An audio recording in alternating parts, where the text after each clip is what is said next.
আরে কি হয়েছে? একটা বছর খারাপ গেল তো।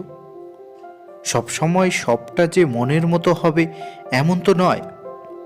হয়তো যেটা চেয়েছিলাম সেটা পাইনি, যা মনে মনে ভাবা হয়েছিল সেটাও ঘটেনি। কিন্তু এটাই কি শেষ? এই পুরো বছরে যেমন কিছু পুরনো মানুষকে হারিয়েছি, তেমনি কিছু নতুন মানুষকেও তো পেয়েছি। ভেবেছিলাম অনেক কিছু করব, তবে তার সবগুলো তো করা হয়ে ওঠেনি।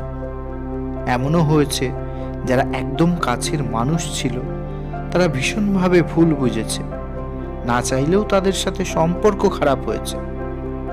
তবে সবচেয়ে বড় কথা হলো আমি হেরে যাইনি, এখনো লড়াইটা চালিয়ে যাচ্ছি। তাই নিজেকে নিয়ে গর্ব করতে ইচ্ছে করে। তাই আশা রাখছি নতুন বছরের জন্য দেখা সব স্বপ্ন